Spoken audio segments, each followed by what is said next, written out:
Oke, selamat pagi anak-anak kelas 7. Sebelum kita mulai PJJ kita untuk hari ini di pertemuan bab keempat, kita berdoa dulu ya. Kami bersyukur Tuhan buat hari ini kami akan kembali mulai PJJ. Walaupun secara online Tuhan yang berkati, biarlah materi yang kami pelajari bukan hanya sekedar masuk dalam pikiran kami, tapi boleh mengubah hidup kami. Kami ucap syukur Tuhan, haleluya, amin. Ya anak-anak, materi kita untuk selanjutnya adalah tentang pertobatan ya. Di sini semua anak-anak pasti sudah tahu ya arti dari pertobatan. Kita sering sekali ngomong ke orang tobat gitu ya. Artinya berubah ya. Bertobat, tadinya dulu mungkin suka berantem, sekarang harus bertobat jadi anak yang lebih baik. Nah, kita akan masuk ke materinya. Apa itu bertobat? Menurut Kamus Besar Bahasa Indonesia, bertobat itu berasal dari arti kata tobat. Ya, yang sering kita ngomong ke orang tuh tobat, itu akar katanya yang berarti sadar dan menyesal akan dosanya, hal-hal yang tidak baik, dan berniat untuk memperbaiki tingkah laku, perbuatannya, dan kembali kepada Tuhan. Ya, di sini jadi kita bisa lihat ternyata menurut Kamus Besar Bahasa Indonesia, kita bandingkan dengan pengertian bertobat menurut bahasa aslinya ya. Bahasa aslinya itu dalam bahasa Yunani ditulisnya metanoia. Ingat-ingat anak-anak ya, nanti kalau ada ulangan biar tahu ya, bahasa asli dari bertobat itu metanoia dalam bahasa Yunani yang artinya perubahan hidup 180 derajat ya, dari kehidupan lama, dari kehidupan jahat, dosa, tidak berkenan kepada Tuhan, hal-hal yang menyakiti Tuhan, kepada kehidupan yang baru, yang kudus, menyenangkan hati Tuhan.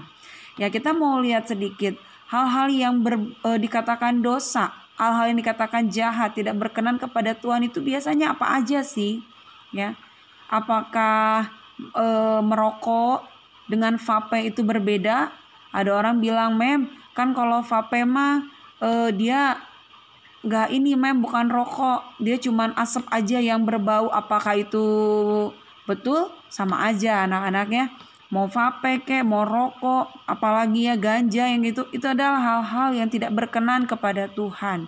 Karena itu bisa merusak tubuhmu. Firman Tuhan katakan tubuhmu adalah bait Allah. Nah, kalau kita merusak tubuh kita ini, itu tidak berkenan kepada Tuhan. Itu adalah perbuatan yang jahat. Ya, seperti apa lagi menonton video porno. Terus apalagi ya, mungkin kita hal-hal banyak sekali kehidupan yang membuat kita ini berdosa. Tapi ketika kita mau bertobat, hidup berubah 180 derajat. Ya, kalau kita bandingkan sama tadi pengertian menurut KBBI, perubahan hidup, menyesal dari dosanya dan berniat untuk memperbaiki tingkah lakunya dan kembali kepada Tuhan ya. Ternyata hampir sama dengan bahasa aslinya metanoia. Ada perubahan hidup, berbalik dari jalan yang tidak baik, yang tidak berkenan kepada Tuhan, kepada kehidupan yang baru, yang kudus, yang menyenangkan hati Tuhan. Oke, selanjutnya mengapa sih perlu bertobat? Apakah perlu bertobat atau enggak? Ada orang yang pernah berkata seperti ini, apakah benar ada kehidupan kedua setelah mati? Ya anak-anak ya, apakah ada kehidupan kedua setelah mati? Apakah surga dan neraka itu ada? Ya, coba kalian pikirkan ya. Kita pegang firman Tuhan ya, di dalam Matius 18 ayat 3 dikatakan, lalu berkata, aku berkata kepadamu, ini perkataan dari Tuhan sendiri ya, berkata kepadamu, sesungguhnya jika kamu tidak bertobat, berubah, berbalik dari yang jahat menjadi baik, dan menjadi seperti anak kecil ini, kamu tidak akan masuk ke dalam kerajaan sorga. Jadi sorga dan neraka itu ada, nyata ya. Adanya sorga dan neraka dalam kehidupan kedua itu benar ada. Ketika kita mau bertobat, maka kehidupan kita setelah mati itu adalah surga. Tetapi ketika kita tidak mau bertobat, kehidupan setelah kita mati itu adalah neraka. Mungkin kalian bilang, Mem, saya mah bertobatnya nanti aja kalau sudah tua. Sekarang kan saya masih muda, masih kuat. Hati-hati loh anak-anak ya. Sekarang apalagi virus corona ya, yang meninggal itu tidak mandang usia. Kalau Tuhan bilang kamu sudah waktunya meninggal, ya meninggal. Nah, ketika kita masih hidup, inilah proses di mana kita bertobat, proses di mana kita berubah, proses di mana kita menjadi seseorang yang lebih lagi berkenan kepada Tuhan. Dikatakan menjadi seperti anak kecil. Kenapa sih Tuhan bilang menjadi seperti anak kecil? Coba kita lihat ya. Penjelasan dari Matius 18 ayat 3 ini. Kenapa dibilang seperti anak kecil? Anak kecil itu tidak menyimpan dendam ya, coba.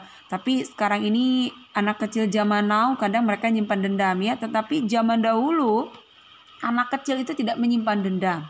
Zaman mem, anak kecil itu kalau berantem ya, misalnya mem dulu sama teman waktu masih kecil, kalau berantem karena rebutan mainan, berantemnya cuma sebentar. Nanti sebentar lagi udah balikan lagi main. Gak inget apa-apa kalau tadinya berantem. Nah, anak kecil itu tidak menyimpan dendam. Karena firman Tuhan katakan kamu harus mengampuni seperti Bapamu yang di surga mengampuni. Makanya dikatakan jadilah seperti anak kecil. Yang kedua, anak kecil itu mudah mengampuni tadi ya, sama ya udah ya. Anak kecil lebih mudah taat, lebih nurut.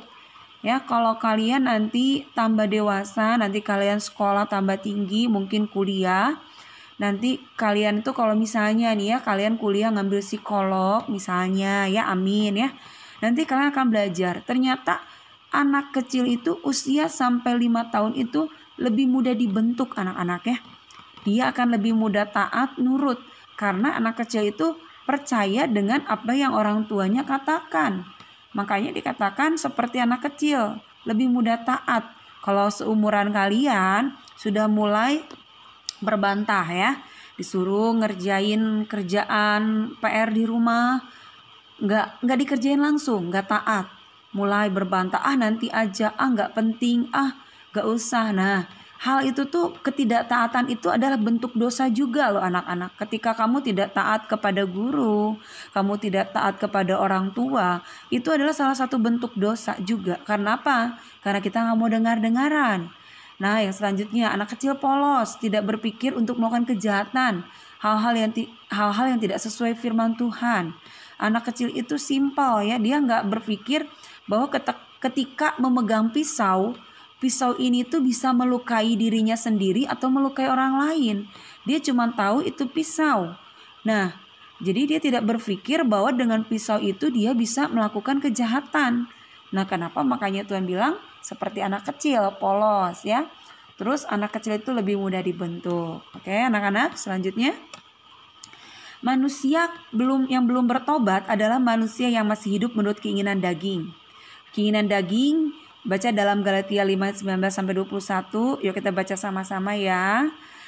Yuk kita baca, udah ada di layar kan. Meskipun mem gak lihat ya, tapi mem pengen ketika belajar ikutin pelajarannya. Karena ketika kamu taat, kamu ikutin pelajaran, firman Tuhan katakan orang yang taat itu diberkati. Anak-anaknya takut akan Tuhan, berbicara ketaatan juga, maka kamu akan diberkati, diberikan hikmat ya. Galatia 5:19-21. Perbuatan daging telah nyata, yaitu percabulan, kecemaran, hawa nafsu, penyembah berhala, sihir, perseteruan, perselisihan, iri hati, amarah, kepentingan diri sendiri, percideraan, roh pemecah, kedengkian, kemabukan, pesta pora, dan sebagainya. Terhadap semuanya itu kuperingatkan kamu seperti yang telah kubuat dahulu, bahwa barang siapa melakukan hal-hal yang demikian, ia tidak akan mendapat bagian dalam kerajaan Allah. Nah, anak-anak, perbuatan-perbuatan daging mungkin kalian bilang, mem, saya nggak menyembah berhala, saya nggak percaya sihir, saya nggak ini nggak itu. Tapi kita lihat di sini ya, salah satu contohnya di sini yaitu hawa nafsu. Ya, hawa nafsu ini tidak hanya berbicara hal-hal masalah porno, tetapi hawa nafsu untuk marah, hawa nafsu untuk pemecah belah ya. Di sini tuh ada tuh iri hati juga. Kamu iri ngelihat orang lain lebih berhasil, lebih pintar, itu dosa anak-anak, itu perbuatan daging. Roh pemecah, kamu misalnya mengadu domba dengan teman kamu, misalnya kamu adu domba misalnya nih ya, mem pinjam, mem yakin gak akan marah ya, misalnya Alwin ya, Elric Alwin, misalnya bikin Paula dan Pauline berantem, ngomong ke Paula A, ngomong ke Pauline B. Nah, itu roh pemecah anak-anak ya. Nah, kita nggak boleh, itu adalah perbuatan dosa. Lalu di sini disebutkan lagi kemabukan, pesta pora. Kemabukan di sini berbicara hal-hal yang mem boleh nggak kalau saya minum alkohol tapi yang zero itu mem, yang bir tapi zero. Nah, kira-kira aja menurut anak-anak itu membuat kamu mabuk. Mem, saya nggak mabuk mem, tapi itu tidak bagus ya. Pesta pora, kamu foya-foya uang kamu, misalnya kamu dapat uang hadiah dari orang tua. Belajar anak-anak ya untuk melakukan apa yang kamu punya itu dengan baik.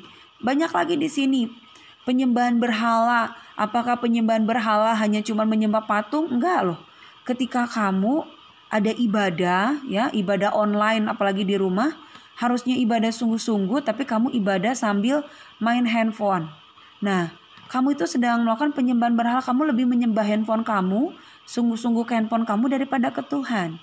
Itu penyembahan berhala ya. Jadi penyembahan berhala tidak hanya berbicara kamu menyembah patung, tetapi ketika kamu menjadikan Tuhan nomor 2, itu sama dengan kamu menyembah berhala, lebih percaya kepada berhala ya.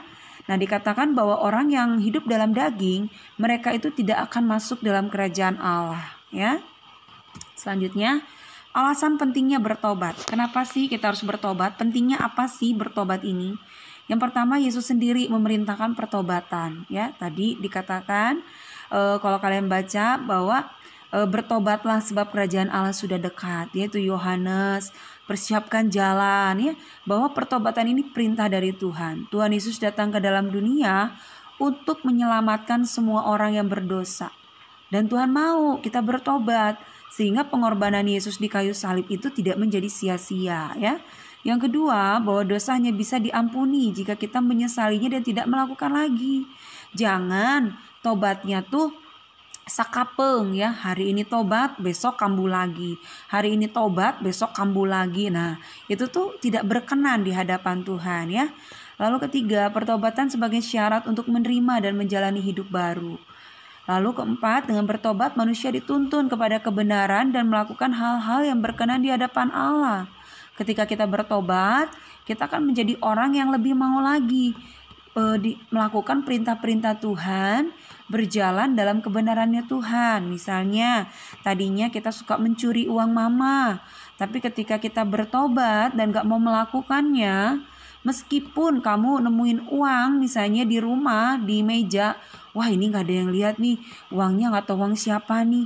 Nah, kalau kamu sudah bertobat, kamu gak akan ambil uang itu. Kamu akan tanya, mama ini uang siapa, papa ini uang siapa, adik mungkin, kakak mungkin. Nah, kalau orang bertobat, dia akan dituntun pada kebenaran. Yang kelima, pertobatan membawa keselamatan. Sekali lagi Mem bilang, kalau kamu mau diselamatkan, masuk dalam kerajaan surga, bertobat ya. Jadilah anak-anak yang takut akan Tuhan. Selanjutnya, bagaimana sih bertobat yang benar? Yang pertama, kita tuh menyadari, mengakui bahwa diri kita ini adalah orang berdosa. Mem katakan, meskipun Mem hamba Tuhan, Mem pendeta, Mem pengajar, tetapi bukan berarti Mem tidak pernah berbuat dosa. Setiap orang yang ada di muka bumi ini pasti berbuat dosa. Oleh sebab itu kita harus menyadari, mengakui bahwa diri kita ini adalah orang berdosa. Jangan merasa, oh saya ini orang suci, saya ini nggak pernah berdosa. Tidak ya. Terkadang dosa itu bisa lewat perkataan, kita ngomong kasar. Kadang juga itu dosa bisa lewat pikiran. Kita mulai memikirkan hal-hal yang jorok, yang negatif, itu dosa. Lalu yang kedua, bagaimana untuk kita bertobat yang benar? Mohon pengampunan kepada Tuhan. Yang ketiga, berjanji tidak akan mengulangi perbuatan dosanya dan menjalani hidup yang baru. Ya anak-anak ya. Selanjutnya, bukti pertobatan. Orang bertobat akan menunjukkan sikap bertobat dalam kehidupannya, yaitu memiliki kasih, sukacita, damai sejahtera. Ini buah-buah roh ya. Kalau orang, kamu bisa buktikan. Kalau misalnya tadinya dia pemarah, terus tiba-tiba dia bilang, oh saya sudah bertobat, saya nggak pemarah lagi. Lihat aja ketika dia misalnya kasih sesuatu yang membuat dia marah, dia sabar atau enggak. Nah kalau dia sabar, dia enggak marah, berarti dia sudah bertobat. Kalau tadinya misalnya pelit ya, ini orang pelit banget. Kalau kalian sekarang kan belum mulai sekolah ya, waktu kakak kelas kalian dulu, Mem pernah mengadakan yang namanya perjamuan kasih di sekolah ya. Jadi mem suruh mereka bawa beraneka ragam makanan. Si A bawa misalnya ada yang bawa ciki, ada yang bawa coklat, ada yang bawa minuman Fanta. Mem bilang, ayo buktikan kalau kalian tidak pelit, mau berbagi. Nah itu bukti kalau orang bertobat dia akan memiliki kemurahan. Dia mau berbagi, dia memiliki kasih kepada orang lain ya. Nah, mem apakah semua orang yang udah bertobat tuh pasti menunjukkan buah roh? Seharusnya menunjukkan, ya. Jadi bukti kalau dia itu sudah bertobat, ada buah roh dalam diri dia. Meskipun itu proses, ya anak-anak ya, proses. Karena namanya orang dalam proses perubahan tuh nggak langsung ujuk-ujuk sehari langsung jadi. Ada proses yang dia harus lewati ya. Nah tapi kalau kita minta Tuhan tolong, maka kita akan melewati proses ini dengan mudah ya. Oke, selanjutnya kembali lagi kepada tugas. Mem ingatkan ya anak-anakku sayang ya, baik kelas 7 BE maupun TCI, tolong meskipun PJJ kerjakan tugasnya ya anak-anak ya. Gak sulit tugas yang Mem beri buat kalian. Belajar taat dengar-dengaran kepada guru. Ketika kalian taat dengar-dengaran, itu bukti kalian menjadi anak-anak yang diberkati Tuhan. Ya, ada 3 pertanyaan, jadi nggak sulit ya. Yang pertama, apa artinya bertobat? Menurut tadi kamus dan menurut bahasa aslinya, kamu tulis apa? Terus tuliskan 5 contoh perbuatan orang yang hidup mengikuti keinginan daging. Ya, apa sih yang pernah kamu lihat mungkin sehari-hari, mau di rumah kamu, mau di jalan, bahkan mungkin dalam diri kamu sendiri. Contohnya tuh apa aja sih? Kehidupan perbuatan daging, keinginan daging ya. Lalu yang ketiga, baca Alkitab Yohanes 3 ayat 3 sampai 7, yaitu tentang kisah percakapan Yesus dengan Nikodemus. Daftarkan apa saja yang Yesus percakapkan dengan Nikodemus. Oke anak-anak, meminta tolong jawabannya jangan ngasal ya. Meskipun ini PJJ, tapi tolong kerjakan dengan sebaik-baiknya. Lalu tugas dikirim paling lambat. Tolong ya, ini masih banyak yang tugas sebelum PTS belum lengkap. Tolong diselesaikan ya anak-anak ya. Karena yang nilai sebelum PTS belum lengkap, kalau kalian tidak menyelesaikan sesegera mungkin, nanti di rapot kalian tuh bolong-bolong, gak ada nilainya ya. Jadi tolong kerjasamanya. Dan setiap pelajaran materi ini, setiap PJJ, kalian wajib difoto saat mengikuti PJJ, mengerjakan tugas, lalu tugasnya dan dibuat kolase. Kirim ke WA Mem Desti untuk yang BE dan ke WA Mem Hermina untuk TCI. Paling lambat hari Senin. Oke anak-anak, selamat belajar, selamat mengerjakan tugas, dan tetap jadi anak-anak yang takut akan Tuhan. Berubahlah, bukan untuk orang lain tapi untuk dirimu sendiri.